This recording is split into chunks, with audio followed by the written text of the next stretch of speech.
sebagai bentuk ungkapan rasa syukur kita bahwa ini juga mendapatkan event kita malam hari ini selalu mendapatkan dukungan dari pemerintah daerah, berkolaborasi juga dengan rekan-rekan UMKM lainnya, sehingga di malam hari ini kita akan mengundang yaitu salah satu perwakilan pemerintah daerah dari PLT Dinas Koperasi dan UMKM. Saya mengundang Bapak Muhammad Sasuli ST berkenan bersama kami malam hari ini Bapak, dan juga saya mengundang salah satu owner dari tenan di event kita malam hari ini yaitu Kakak Nur Sam SIPMA. Kami persilakan.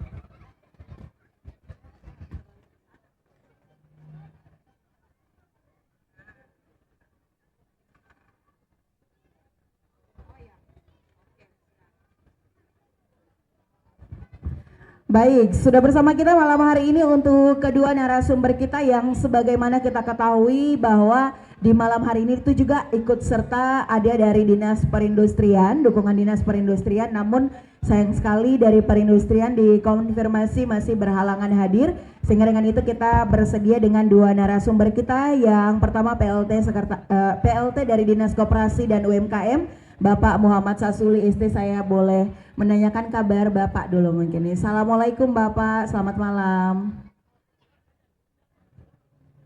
Waalaikumsalam warahmatullahi wabarakatuh dan selamat malam. Selamat malam, kabar baik Pak malam ini? Alhamdulillah baik. Kabar baik, ini kayaknya perjumpaan yang kesekian kalinya Pak ya, kalau kita membahas UMKM. Iya. Benar sekali. Mudah-mudahan malam ini makin meriah dan UMKM omsetnya makin bertambah. Amin, amin. Terima kasih Bapak. Saya coba menyapa kembali nih, ada Kak Nur Sam SIPMA, salah satu owner dari Rumah Kue Bugis, gitu Kak ya? Atau salah penyebutannya? Betul. Nah gitu. Assalamualaikum Kak. Panggilnya Kak ini, Kak Ucam. Iya, Kak Ucam. Ya oke. Assalamualaikum Kak Ucam. Waalaikumsalam warahmatullahi wabarakatuh. Ayu. Sehat? Alhamdulillah sehat. Gimana kabar-kabar tenannya di malam kesekian nih? Malam ini terpantau betis sudah cucut. Berarti rame ya Kak ya? Iya, Oke, siap.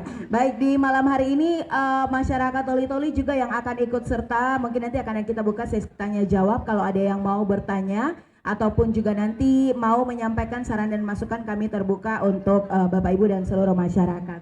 So langsung saja di malam hari ini kita akan membahas terkait pembahasan yang tidak pernah asing lagi di telinga kita, produk lokal yang menjangkau dunia. Mungkin dari daerah yang terkecil bisa menjangkau sampai ke daerah-daerah lainnya, bahkan UMKM Go Digital dan UMKM berdaya dengan teknologi maju dan kolaborasi bersama dengan pemerintah setempat. Saya coba menanyakan dulu nih dari Kak Ucamnya pertama. Kak Ucam dulu boleh. Kak Ucam, kenapa bisa memikirkan salah satu pilihan produk dagangan tuh sebagai Rumah Kue Bugis? Di antara semuanya ini banyak kan nih pilihan-pilihan makanan-makanan yang begitu modern dan lain sebagainya. Kakak bersikeras untuk bisa mempertahankan makanan-makanan zaman dahulu gitu. Mungkin bisa diceritakan dulu nih. Saya kira pertanyaan yang sangat menarik ya Yu.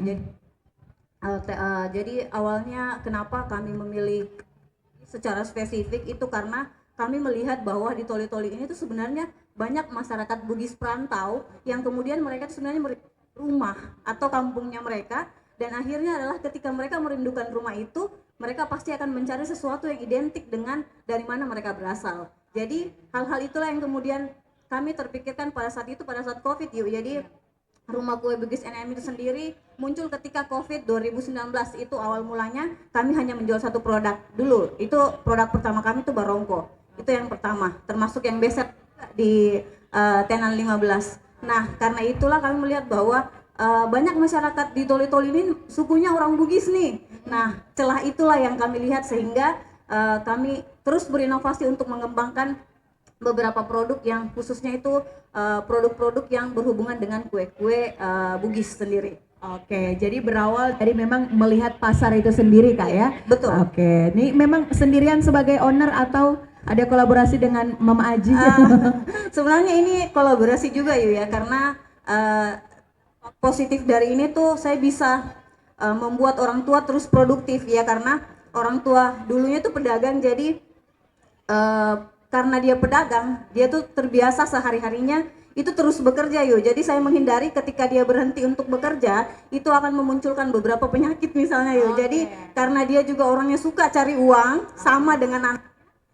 Karena itulah kami muncul berkolaborasi di dapur berdua, di celah-celah pekerjaan saya juga saya berkolaborasi dengan beliau. Alhamdulillah beliau juga senang dan bisa mau mengisi kekosongannya gitu. Oke, jadi ada kolaborasi bersama dengan keluarga Iya, misalnya betul ya untuk sekali, Rumah Yuk. Kuah Bugis. Iya. Sebelum kita lanjut lagi terkait dengan marketing, pemasaran dan lain sebagainya dari salah satu owner, saya coba ke Bapak kembali nih Pak, mohon izin. Bapak terkait dengan pemerintah daerah setempat nih kan UMKM sudah semakin bertambah terus menerus nih Pak. Sebagai tahapan pembahasan langkah awal kita Pak, kalau dari dukungan pemerintah daerah untuk UMKM ini gambarannya seperti apa saat ini Pak? Silakan. Terima kasih. Pertama-tama saya sampaikan ucapan terima kasih kepada pemerintah Kabupaten Toli dalam hal ini Bupati dan Wakil Bupati, teristimewa Ketua GOW beserta seluruh partner kerjanya, karena kegiatan pada 6 hal ini juga membantu pemerintah daerah dalam hal ini membantu UMKM untuk tetap eksis dan berkembang. Di pemerintahan amanah besar ini memang ada program kerja dari Pak Bupati itu sendiri dengan gerakan 1000 UMKM. Dan alhamdulillah gerakan 1000 UMKM ini kemarin dari program 1000 UMKM itu kurang lebih 85% dari program kerja dari gerakan 1000 UMKM itu sudah kami laksanakan. Itu dibagi dalam 3 kegiatan. Yang pertama adalah pelatihan, yang kedua adalah bantuan permodalan. Bantuan permodalan ini dibagi atas 2 bagian, yaitu bantuan permodalan berupa uang tunai dan bantuan modal berupa peralatan. Ini yang terkait dengan program kerja Pak Bupati dalam amanah besar ini terkait dengan UMKM. UMKM itu sebenarnya untuk tumbuh dan berkembang seperti Adinda ini tergantung daripada UMKM-nya itu sendiri. Pemilihan jenis produknya itu memungkinkan UMKM itu mampu bertahan. Seperti Adinda ini sekarang produknya itu adalah bagaimana tetap eksis kue tradisional dengan melihat pangsa pasarnya itu sendiri, di mana di sini banyak orang dari Sulawesi Selatan yang pendatang, sehingga mereka rindu dengan kue khas itu, dengan melihat pangsa pasar yang besar seperti itu, sehingga dia membuat UMKM yang memang khusus untuk kue khas Bugis. Sekali lagi, UMKM itu kemandirian yang utama. Pemerintah itu hanya sifatnya membantu untuk mensupport kegiatan-kegiatan itu. Contoh pada malam hari ini adalah bentuk daripada support dari pemerintah, khususnya dari GOW, sehingga UMKM itu bisa melaksanakan aktivitas pada malam hari ini. Baik, itu adalah salah satu yang bisa kita tangkap sangat luar biasa untuk pembuka kita di malam hari ini Pak. Ini kan ada keterkaitan dengan salah satu program pemerintah daerah setempat, yaitu 1000 UMKM itu sendiri. Namun Pak, kalau kita melihat untuk Kabupaten Toli-Toli Pak ya, apakah ini sudah tercatat juga ribuan para pelaku UMKM-nya khusus dari di Kabupaten Toli-Toli? Kira-kira ada kisaran gambaran sebanyak berapa ribu nih para pelaku UMKM yang sudah tercatat oleh pemerintah daerah setempat Pak? Jadi jumlah UMKM dari 10 kecamatan yang baru-baru kami lakukan pendataan itu kurang lebih 17.000 UMKM yang ada di Kabupaten Toli yang terbagi dalam 10 kecamatan. Itu yang data yang terakhir kami per 31 Desember 2024 yang kemarin. Baik, jadi berarti ada sebanyak 17.000 Pak ya. Namun dari 17.000 ini kita melihat masyarakat begitu bukan simpang siur ya, naik turun ya Pak ya. Namanya kan ini seputaran bisnis. Mungkin kita coba ke Kak Ucam dulu kembali Kak, berkaitan dengan dukungan pemerintah daerah. Ini merupakan salah satu programnya 1.000 UMKM. Iya. Nah, apalagi kemarin kakak menyinggung keterkaitan dengan COVID, dari semenjak COVID nih ada membuka terkait bisnis, pasti ada naik turun perkara bisnis itu sendiri. sekali, ya. Dari Rumah Kue Bugis sendiri gimana sih untuk bisa mempertahankan biar bisa tetap kuat dan terjang di dunia bisnis itu sendiri? Kalau saya pribadi yuk mungkin juga mewakili beberapa teman-teman UMKM yang ada di sini. Menurut saya yang menjadi tantangan dari pelaku UMKM itu adalah konsistensinya yuk. Jadi ketika hari ini namanya bisnis kan ada ups and down-nya. Jadi ketika down hari ini, besoknya berhenti. Padahal kan harusnya itu konsisten. Jadi kadang konsumen itu mereka misalnya hari ini mereka tidak cari nih karena ada faktor tertentu, misalnya mungkin belum gajian dan lain sebagainya. Mungkin besok ketika sudah gajian dia akan cari lagi yuk gitu. Jadi harapannya untuk teman-teman UMKM semangat itu terus dijaga. Jadi jangan jangan ketika down sudah menyerah. Jadi pasar itu akan terus berkembang sesuai dengan bagaimana teman-teman terhadap usaha yang teman-teman jalani gitu yuk. Oke, luar biasa. Apalagi mungkin kemarin nih waktu COVID pasti banyak dong para pelaku UMKM ini yang merasa kira-kira dengan tantangan seperti ini marketing yang perlu kita bangun. Mungkin kita bisa membahas keterkaitan dengan selain dari marketing melihat pasar itu sendiri, Kak Ucam, kira-kira semangat apa yang diberikan kepada teman-teman UMKM untuk bisa melihat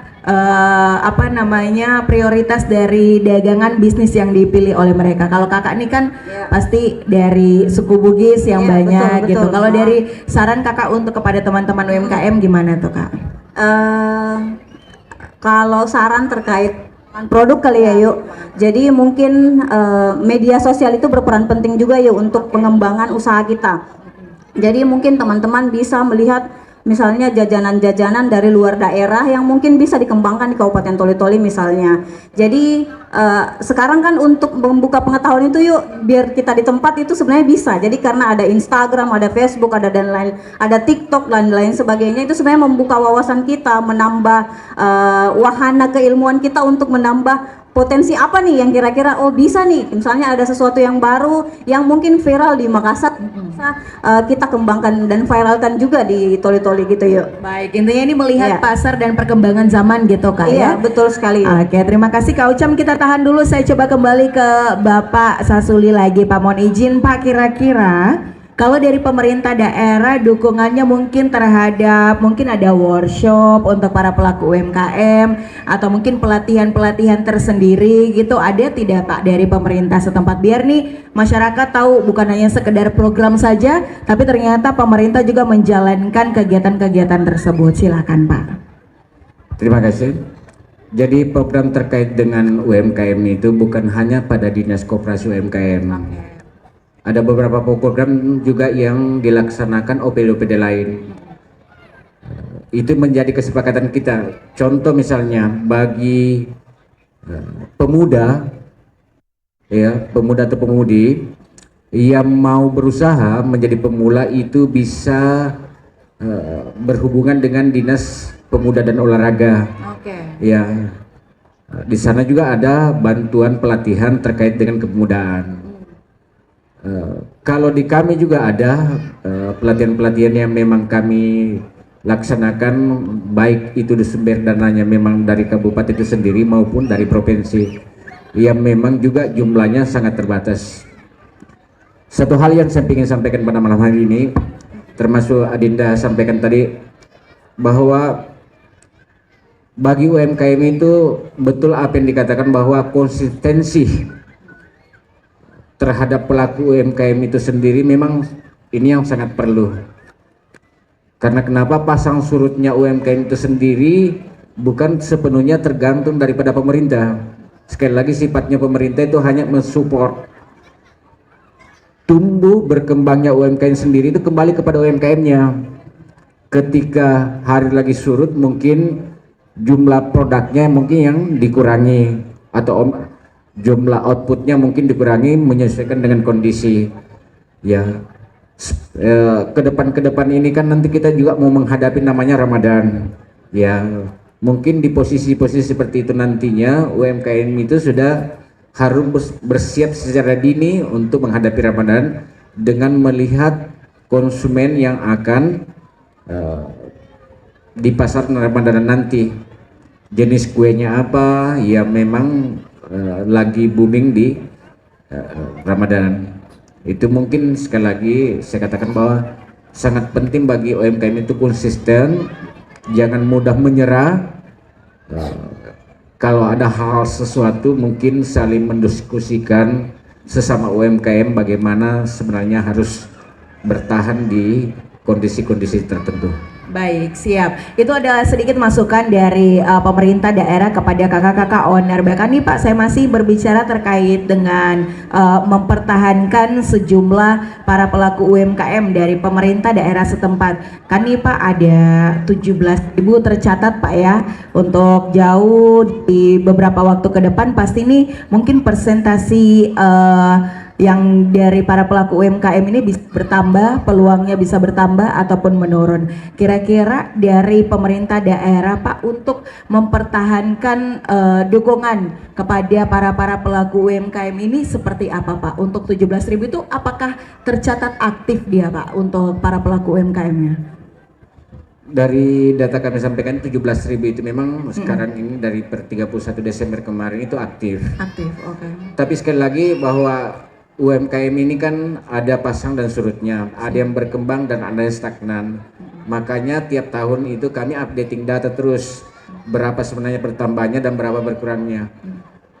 Setiap UMKM pasti mungkin karena satu dan hal mungkin pindah domisili ya. Ya bisa saja karena melihat mungkin pangsa pasar di tempat lain, mungkin mereka keluar dari Kabupaten Tolikoli, sehingga sekali lagi jumlah UMKM itu pasang surut sebenarnya. Oke. Baik, pasang surut dengan hal itu Bapak, saya kembali ke Kak Ucam dulu. Terima kasih Pak Sasuli. Kak, ini berkaitan dengan UMKM yang masih terus berlangsung. Kalau kita membahas ada beberapa UMKM yang go internasional, bisa go juga sampai keluar daerah. Kira-kira kalau dari Rumah Kue Bugis itu sendiri pernah tidak Kak untuk bisa memikirkan dari segi marketing ini kan bisa juga dari kemasannya, misalnya dukungan untuk dari Rumah Kue Bugis sendiri seperti apa dari kemasan untuk produk-produk yang sudah disediakan? Iya.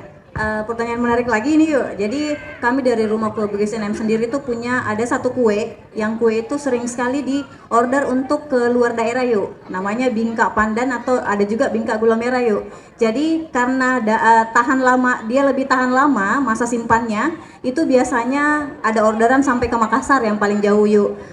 Kemudian untuk mengantisipasi kebocoran kemasan dan lain sebagainya, betul sekali juga tadi yuk bahwa kemasan itu menentukan keberlanjutan produk kita ya. Jadi kami sendiri itu dalam pengemasan itu berusaha untuk menggunakan produk-produk yang tidak mencemari lingkungan yuk. Oke. Iya, kami menggunakan besek yuk, besek yang dari bambu. Betul, itu dari bambu. Kami menggunakan itu untuk pengiriman ke luar daerah Toli-Toli yuk. Oke. Ya. Jadi penyebutannya desek Kak ya? Besek. Oh besek.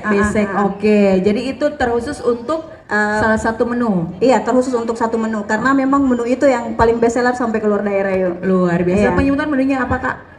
Bingka pandan dan bingka gula merah. Bingka pandan dan gula betul merah. Oke, kenapa sampai memikirkan harus kemasannya menggunakan desek itu sendiri?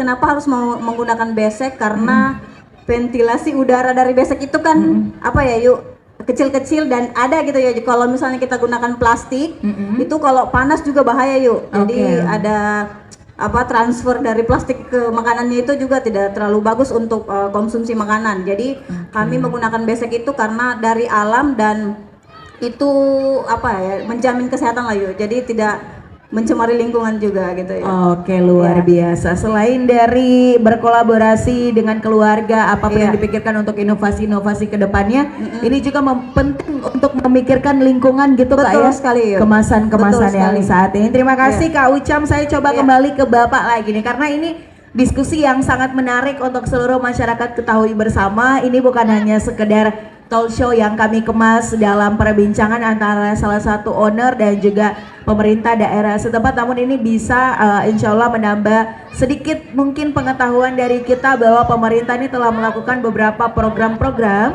yang mendukung para pelaku UMKM. Sekarang pertanyaan berikutnya Pak, saya ingin menanyakan Pak, kira-kira dari owner-owner atau dari para pelaku usaha itu sendiri, ada tidak kendala yang tercatat Pak untuk pemerintah daerah? Kira-kira ini dari sekian ribu, belasan ribu kendala tersendiri bagi pemerintah untuk mengatasi atau mungkin meminta dukungan kepada pemerintah namun menemukan kendala itu sendiri. Mungkin ada Pak, silakan. Jadi kendala sebenarnya ada. Pertama, jumlah UMKM itu 17.000 dengan jumlah anggaran yang terbatas, berarti tidak semua UMKM itu dapat tercover untuk mendapatkan bantuan. Itu yang pertama.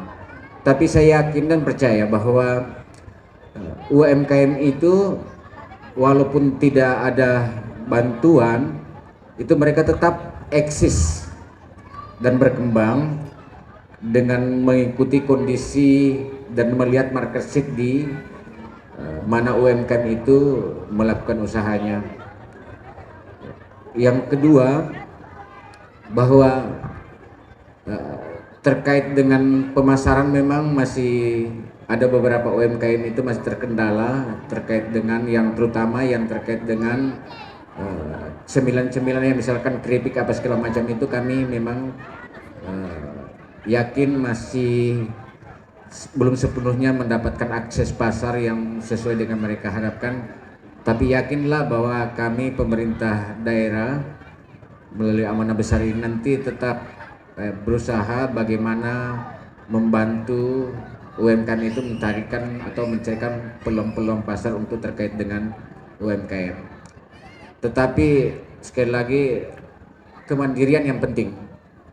Kemandirian untuk semua sisi dan termasuk di sisi pemasaran, apalagi saat sekarang ini era digitalisasi dan UMKM itu kami yakin bahwa mereka sudah jauh lebih maju untuk memanfaatkan teknologi itu sendiri, terutama di digital, bahwa promosi itu bisa melalui digitalisasi masing-masing.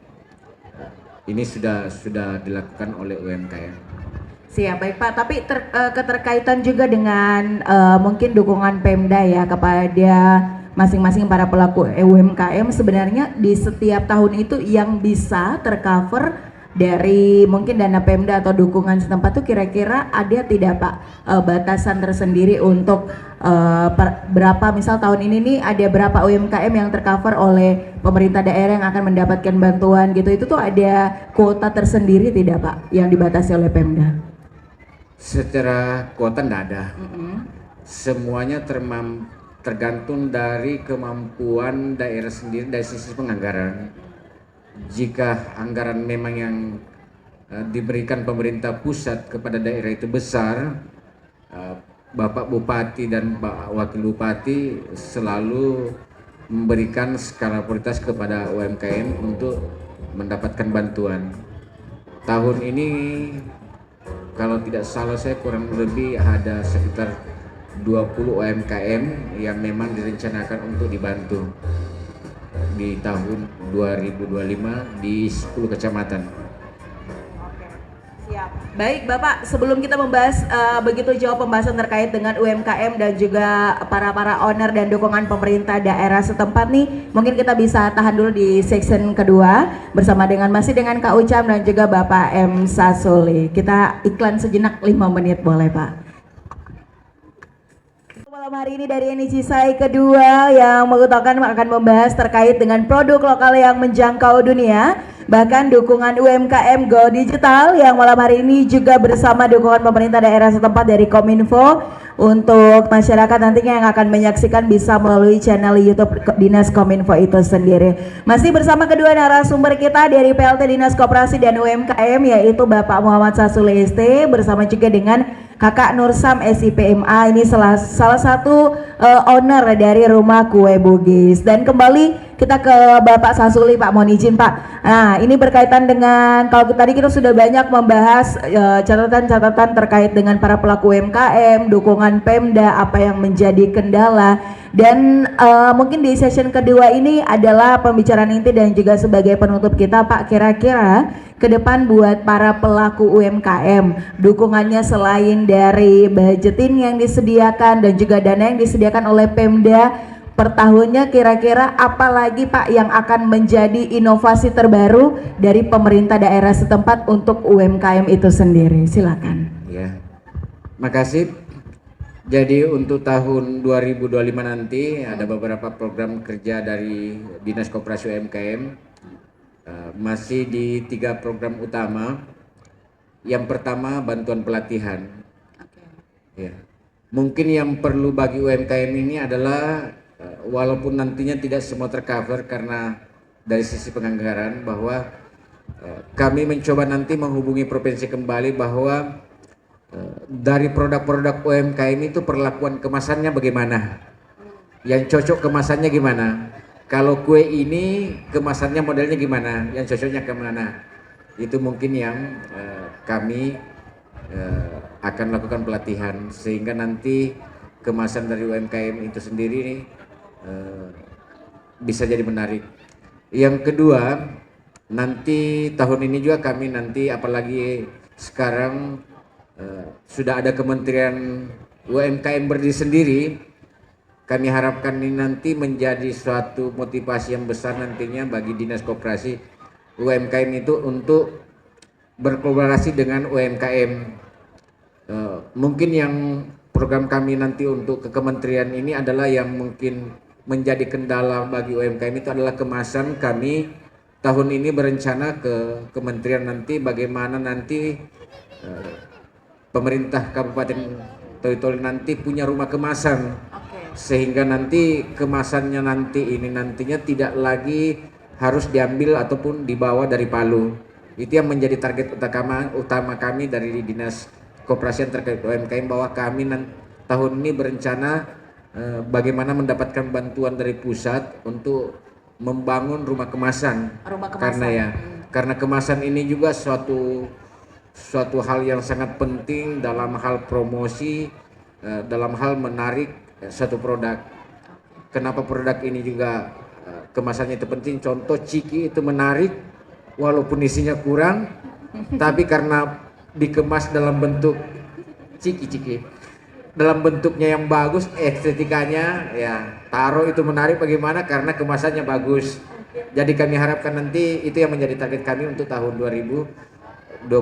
Kemudian target kedua tetap di menyelesaikan program kerja Pak Bupati untuk menuntaskan gerakan 1000 UMKM yang memang kurang lebih tersisa sekitar 10% lagi dari rencana target kegiatan Pak Bupati untuk menuntaskan gerakan 1000 UMKM.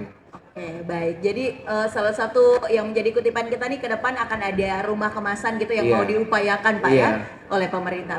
Iya. Dan Pak, ini kira-kira kalau misalnya ada tercapai salah satu program rumah kemasan, ada tidak forum UMKM khusus Kabupaten Toli-Toli itu sendiri Pak saat ini? Iya. Sebenarnya menyangkut forum UMKM ini sudah dirintis sejak lama. Ibu Kepala Dinas Koperasi UMKM Ibu Sri itu sudah ada forumnya memang UMKM.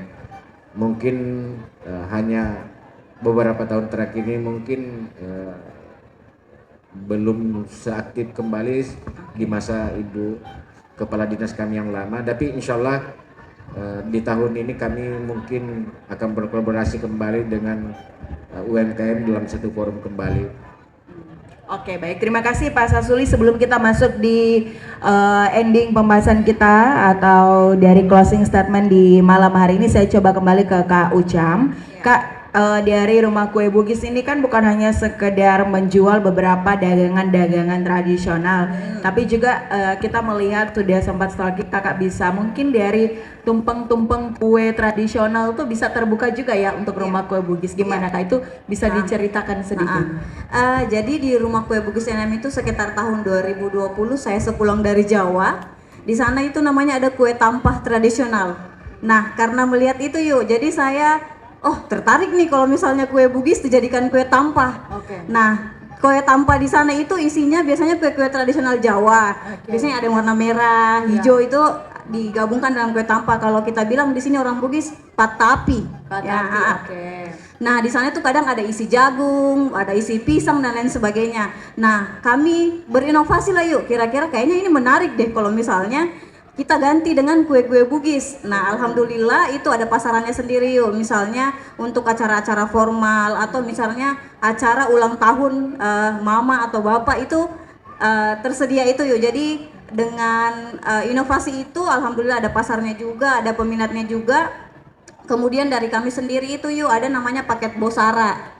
Paket Bosara yang kemudian bisa diisi untuk acara formal juga, kemudian acara nikahan, kemudian acara lamaran dan lain sebagainya yuk. Jadi kalau Ayu mau lamaran nanti bisa hubungi Rumah Kue Bugis NM gitu. Terima kasih loh ya. Oke, berarti ini berinovasi untuk tetap terus bertahan di era digital, bahkan juga kemasan-kemasan modern meskipun isinya tradisional tapi banyak dirindukan masyarakat gitu Kak ya.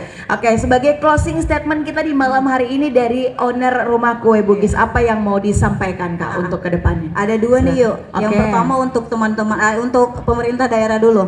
Harapannya untuk pemerintah daerah, karena malam ini ada Bapak nih dengan kita di sini duduk bareng, mungkin nanti bisa jadi masukan ke dinas terkait, misalnya mungkin melakukan pelatihan-pelatihan seperti yang Bapak bilang tadi dengan keterbukaan informasi yang kemudian kita para teman-teman UMKM bisa berbondong-bondong datang ke kantor atau kemana begitu untuk mendapatkan pelatihan-pelatihan ini. Tadi sudah dibahas oleh Ayu bahwa digitalisasi itu sangat penting untuk saat ini Pak. Mungkin kami ke depannya bisa diundang untuk untuk pelatihan digitalisasi dan lain sebagainya, untuk bagaimana kami memasarkan produk kami dan lain sebagainya, bagaimana kami menjaga semangat dan lain sebagainya. Saya kira itu adalah celah yang baik untuk dijadikan program khusus oleh pemerintah terkait, khususnya pemerintah daerah Toli-Toli. Yang kemudian yang kedua nih untuk teman-teman UMKM yang ini sudah malam kelima kita bareng-bareng, ada sekitar 40-an lebih tenan malam ini yang mungkin semangatnya terus terjaga sampai malam ini.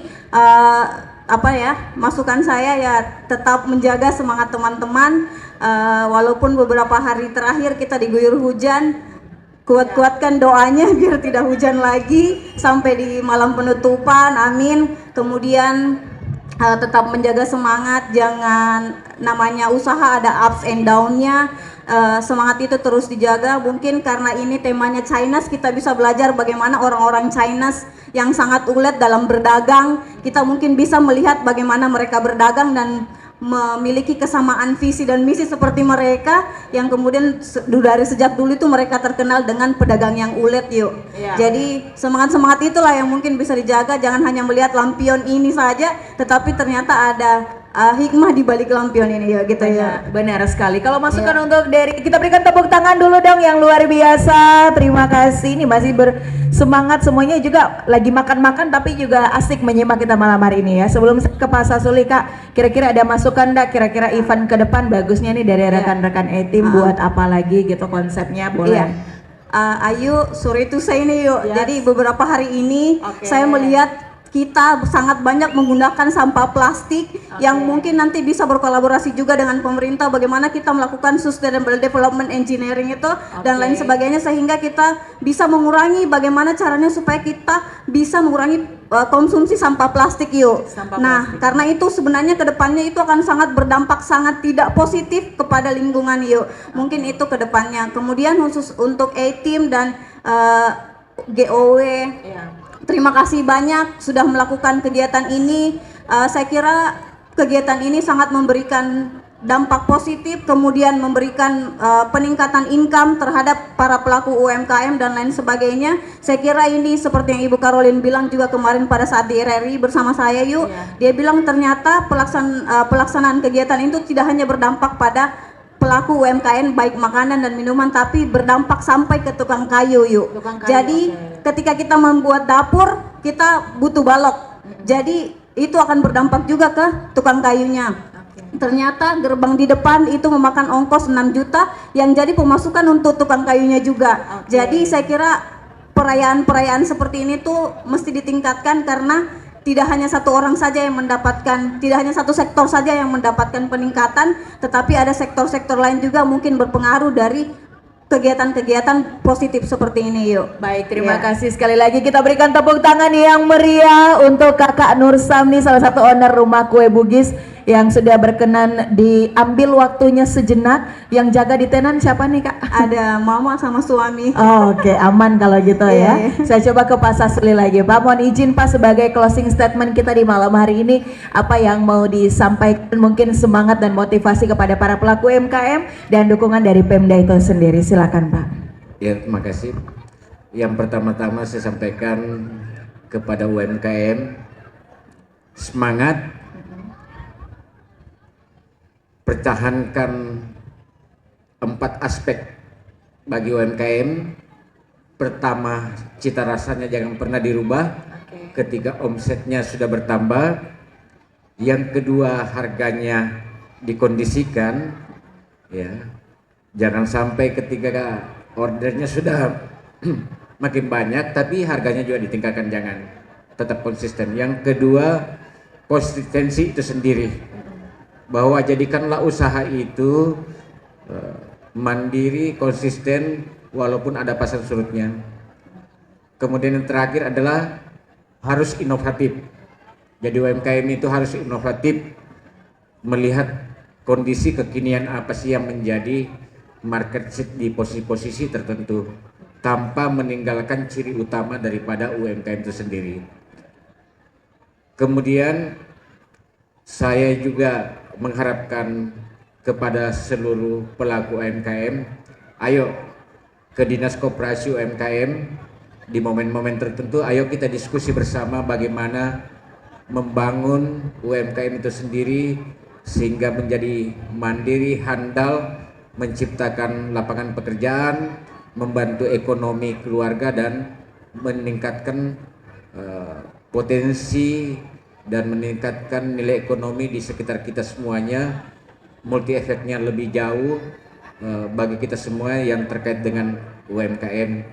Sekali lagi, ayo teman-teman UMKM, kita kolaboratif dan saya siap terbuka untuk hal tersebut. Kemudian terakhir, kebetulan saya latar belakangnya memang pendidikannya sarjana teknik, kebetulan latar belakang di teknik industri. Bukan hanya nanti kita cerita menyangkut UMKM saja, tapi karena saya memang latar belakang dari teknik industri, analisis, kebetulan saya spesialisnya adalah di teknik industri adalah analisis kelayakan.